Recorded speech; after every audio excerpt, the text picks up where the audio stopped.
Olá pessoal, tudo bem? Eu sou o professor André, a gente vai para mais uma aula de História. O assunto hoje, como vocês podem ver aí, é o mercantilismo. Mercantilismo, política econômica dos estados nacionais modernos, né? Que surgiram naquele contexto da crise do sistema feudal na Baixa Idade Média para a transição da Idade Moderna.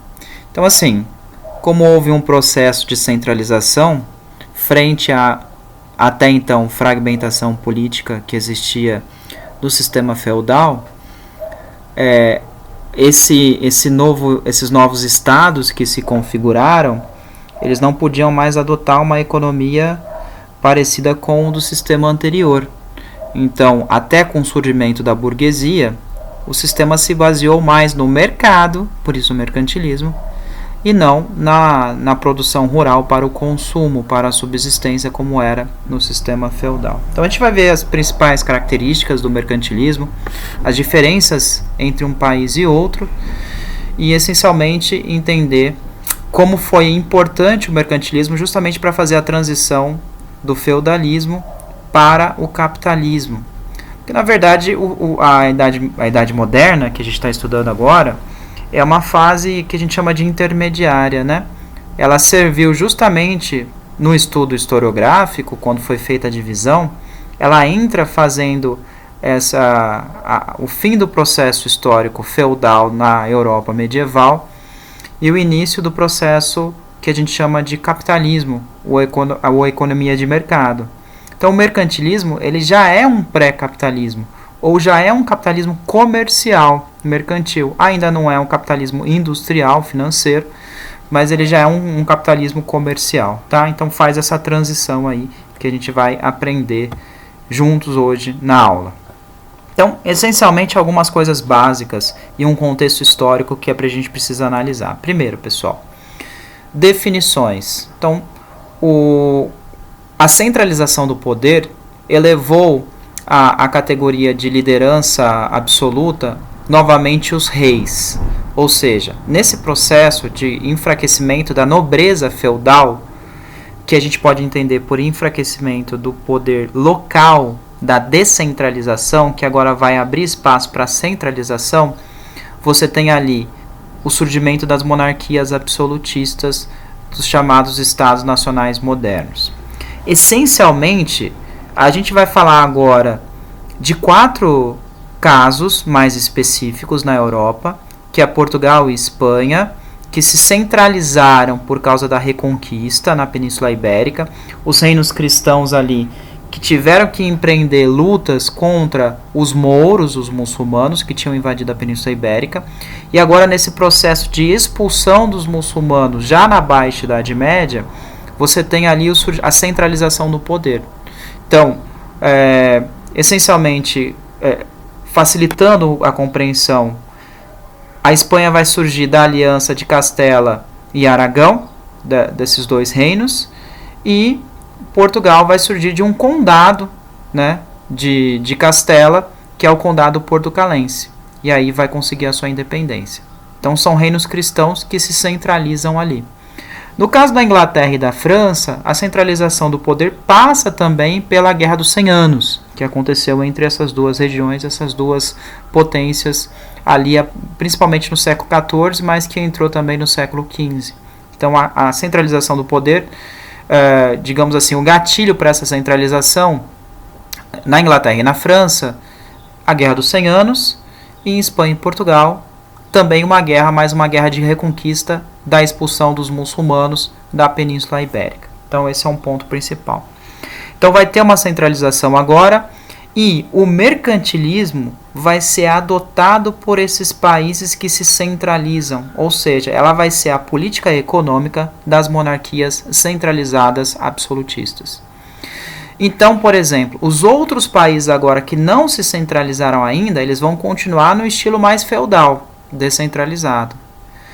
O mercantilismo ele serve aos países absolutistas. A descentralização do poder é característica do feudalismo e do sistema do modo de produção feudal, tá? Então, primeira definição, modo de produção que predomina agora na Idade Moderna é o mercantilismo, predominava na Idade Média, na Alta Idade Média, principalmente o feudalismo, foco de estudo geográfico, Europa Ocidental.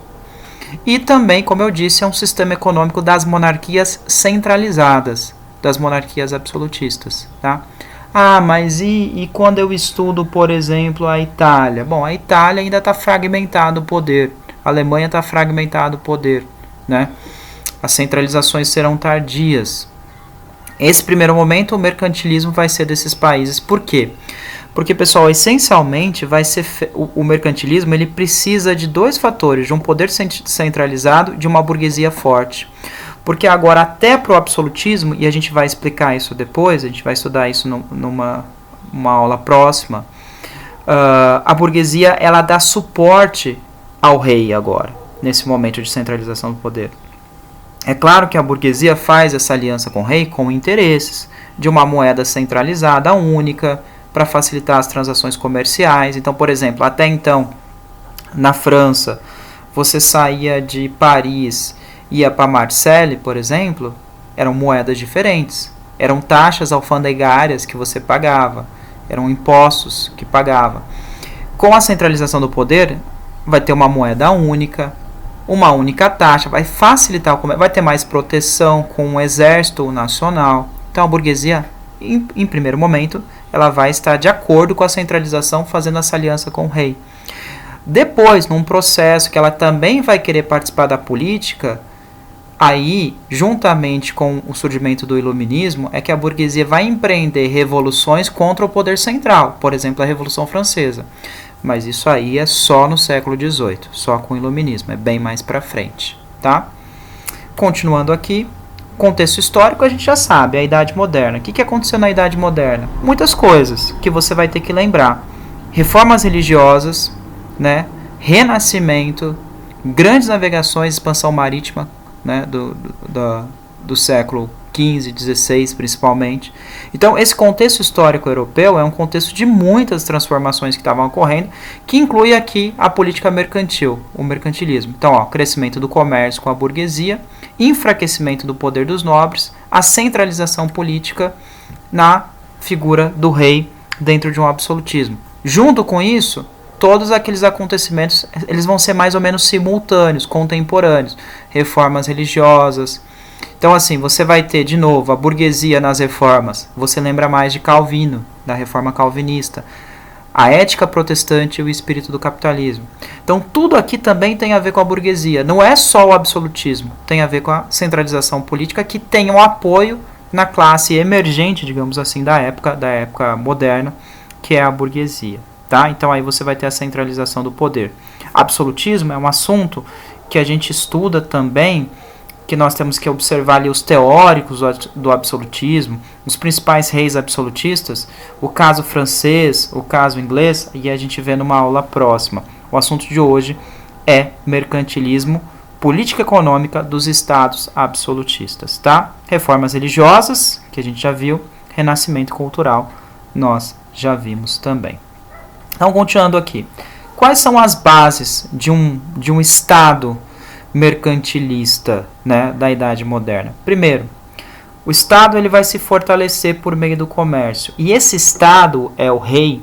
E esse Estado ele é interventor.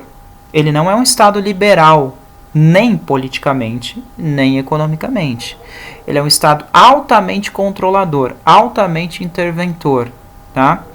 Então, muita gente confunde porque acha que o capitalismo está sempre vinculado ao liberalismo econômico.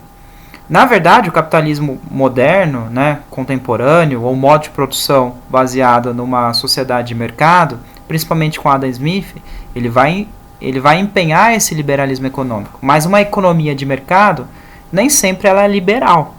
Você tem ali o Estado controlador, o Estado presente, cobrando altos impostos, fazendo protecionismo alfandegário. Então, assim, esse Estado é o Estado mercantil, tá?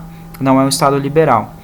O Estado era simbolizado no rei. Aí você lembra principalmente do Luís XIV, na França, que disse essa frase, o Estado sou eu, o rei sol, né? Simbolizando o poder dele, ou mais ou menos eu sou a França, simbolizando a centralização do poder político. Aqui é o Antigo Regime. O que é o Antigo Regime? é justamente uma monarquia absolutista, que, de uma forma geral, se apoia numa igreja. Por exemplo, se a gente pensar na França, o poder do rei é justificado naquela época de forma divina, a origem do poder divino do rei. O trono do rei não é um trono de um homem qualquer, mas do próprio Deus, ou seja, Deus deu o poder para o rei. A nobreza que enfraqueceu também vai dar um suporte agora, porque vai precisar do poder centralizado, e também a burguesia, porque vai precisar da proteção do rei para o comércio. E uma sociedade estamental. Sociedade estamental dividida em estados, né? No caso da França, a gente sempre pega a França porque depois tem a Revolução Francesa.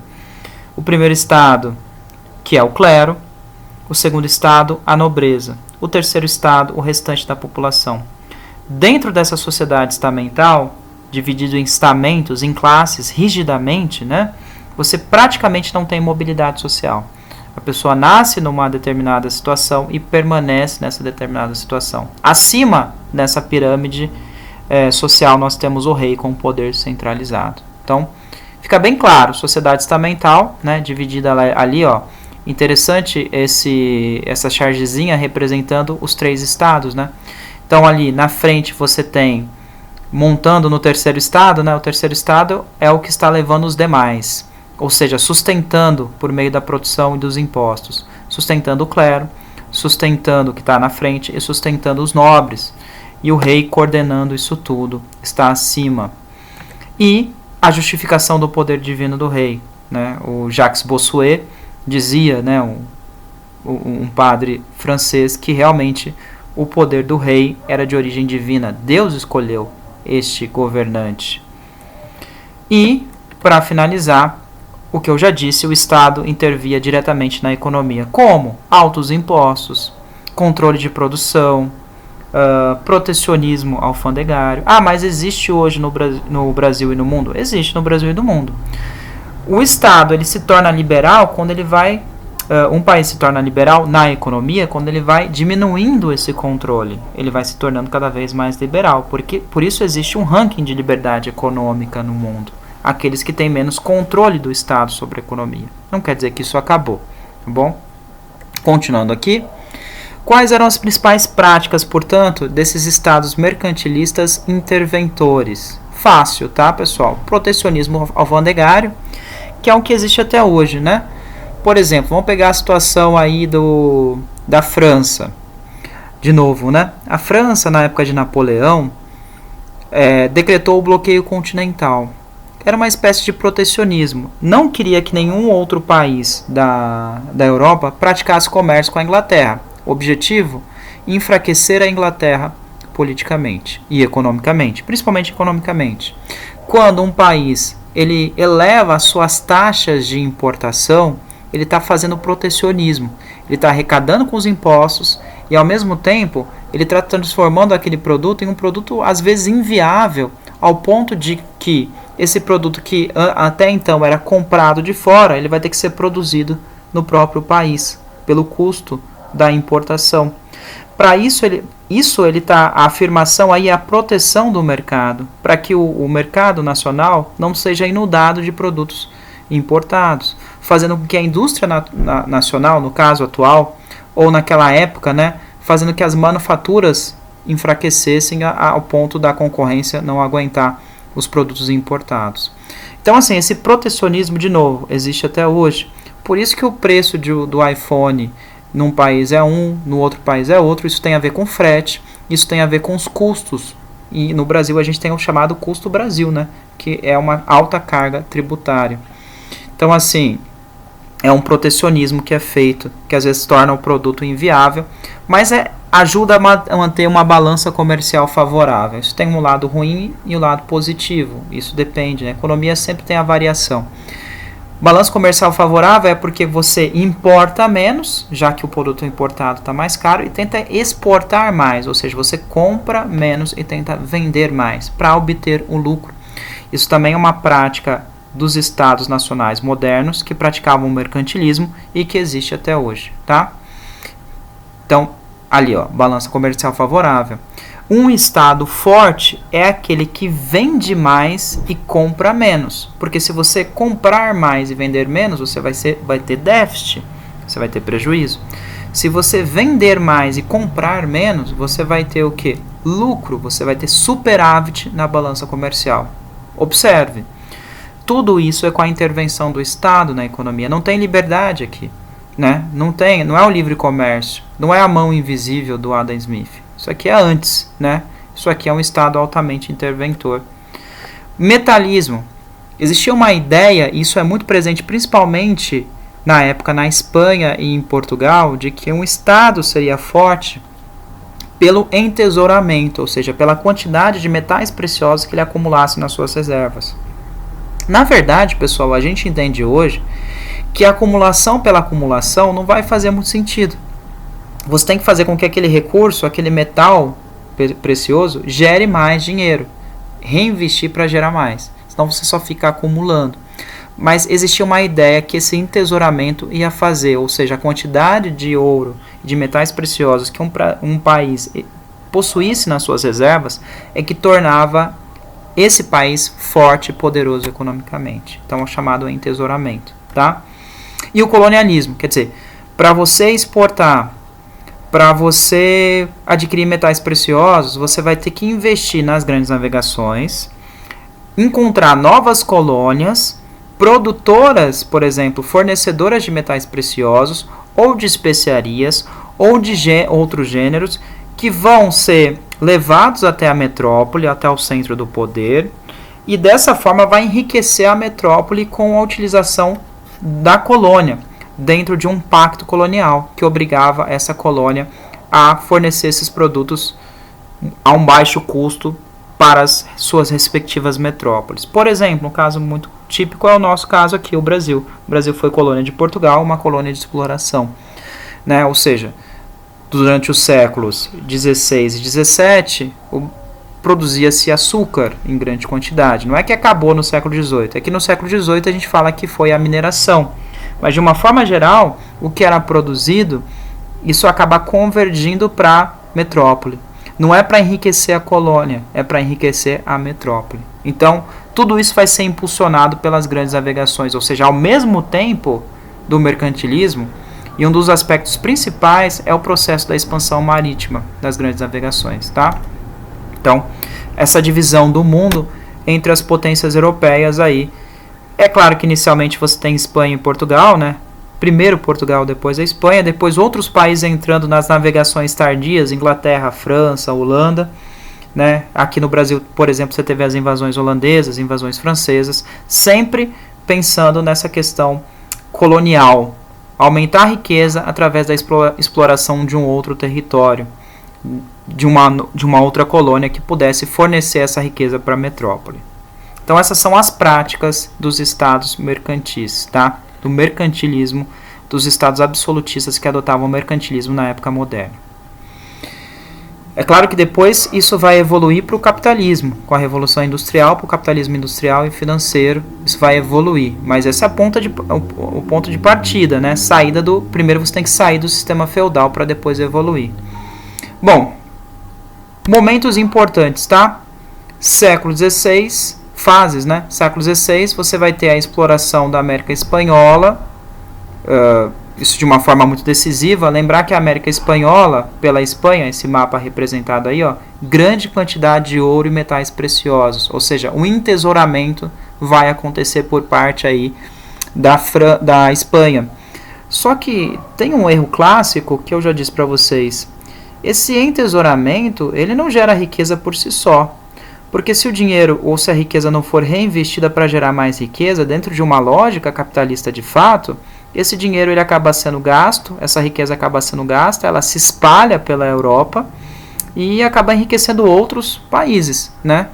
Porque a partir do momento que a nobreza da Espanha vai enriquecer com essa exploração do metal precioso, eles vão começar a comprar, e esse dinheiro, essa riqueza vai se desmembrando para as outras regiões da Europa e acaba não gerando uma riqueza na Espanha, ou seja, não acaba fazendo com que gire um ciclo produtivo de gerar mais riqueza na Espanha. Então a forma que é mais ou menos assim: ganhei na Mega Sena, coloquei o dinheiro debaixo do colchão e vou gastando até acabar. Foi mais ou menos isso que a Espanha fez, e é por isso que a Espanha ela perdeu o bonde da história, diferente da Inglaterra. Caso bem clássico, a Inglaterra se enriqueceu no processo, principalmente a partir das suas colônias, mas também por causa da pirataria. Pegou esse dinheiro e investiu. Investiu no quê? Investiu na industrialização. E aí sim, vai ser um pontapé para que a Inglaterra se torne uma grande potência. Então, aqui você vai ter o metalismo, que é um entesouramento. A Espanha não aproveitou bem a riqueza. O Estado espanhol não tinha mentalidade capitalista, era só acumulativa. A riqueza se espalhou pela Europa, para a Inglaterra, para a França, para a Holanda, para os Países Baixos. Tá? Então, a Espanha ficou para trás, apesar de no século XVI ela ser a grande potência, porque no Brasil ainda, apesar dos portugueses terem chegado no Brasil e começado a colonização, ainda não haviam encontrado metal precioso, não tinham encontrado ouro. O ouro vai ser encontrado na segunda metade do século XVII, com a ação dos bandeirantes. E aí o século XVIII vai ser o século da mineração no Brasil, no caso da América Portuguesa. Então assim, aí no século XVII você vai ter a entrada de outros países, Inglaterra, França e Holanda, nas chamadas navegações tardias, tá? Então primeiro Portugal e Espanha, destaque para a Espanha que logo de cara encontra ouro, não aproveitou bem a riqueza, e agora as navegações tardias dessas outras potências europeias. Lembrar que a Holanda, por exemplo, ela vai chegar a invadir no século XVII o litoral brasileiro, né? E a partir daí você vai ter, principalmente, pessoal, eles vão incentivar a produção açucareira. A produção açucareira do Brasil não seria a mesma se não fosse a invasão holandesa, na época ali do Nassau, principalmente no Nordeste, mas principalmente na capitania de Pernambuco, no Recife, né? Incentivando ali a produção, financiando a produção açucareira. Depois, com a expulsão dos holandeses, é que você vai ter a crise do açúcar no Brasil. Então, assim, esses países que entraram nas navegações tardias, eles vão atrás de novas colônias. A Inglaterra e a França que, de fato, se tornam grandes potências. A Inglaterra, principalmente, ela vai agir com os corsários, né, como eu disse para vocês. Vai financiar a pirataria.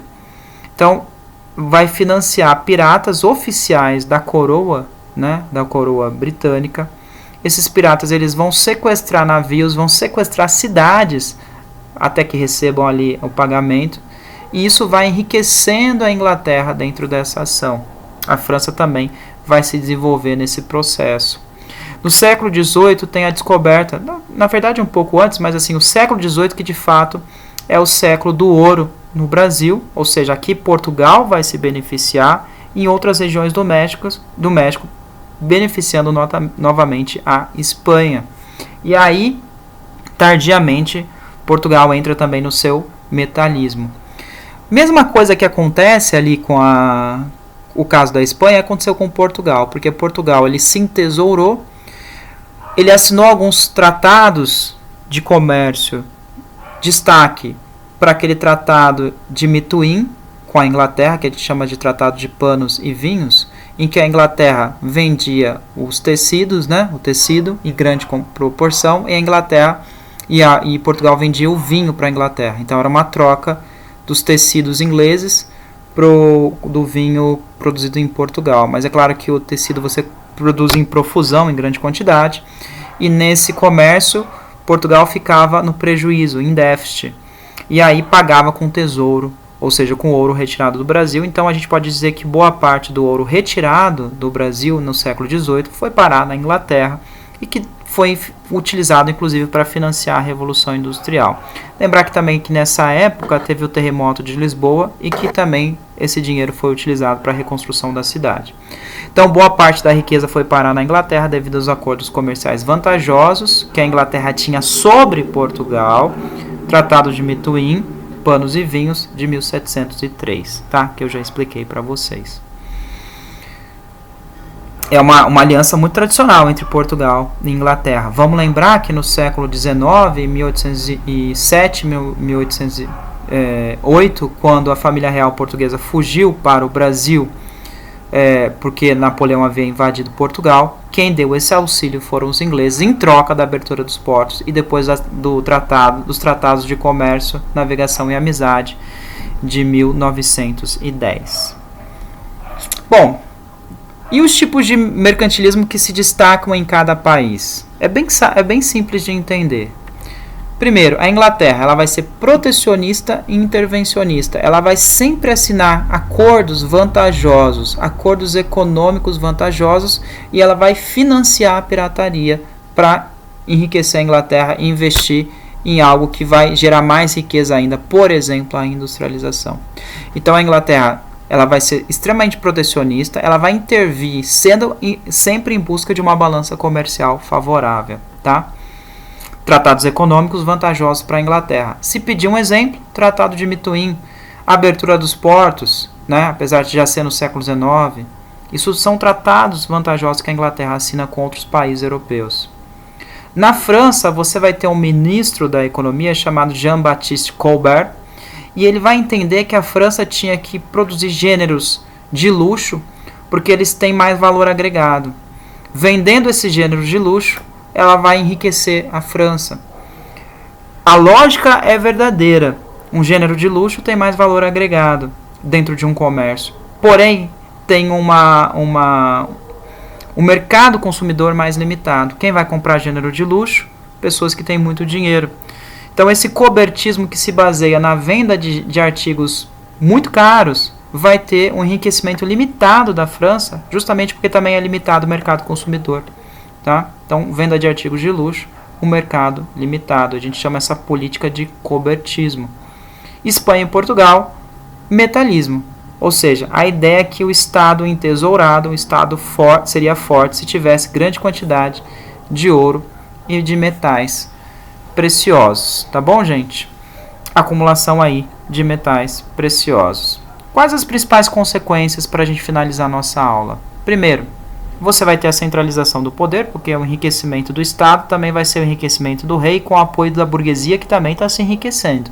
Então você vai ter a centralização do poder. Isso tudo vai financiar a expansão marítima. Expansão marítima só faz com o Estado centralizado, burguesia forte. Não tem como fazer de outra forma. A difusão dos valores europeus. E aqui já com a primeira fase da globalização, né? A maior parte dos historiadores que estudam o histórico da globalização entendem que isso começou no período das grandes navegações. A origem do capitalismo ainda não é um capitalismo liberal, mas é um capitalismo com muita intervenção do Estado, mas tem que começar em algum lugar, substituindo o sistema feudal. Então, pessoal, a nossa aula acaba aqui, nossa aula de hoje. Se tiverem alguma dúvida, eu estou à disposição de vocês. Um abraço e até a próxima.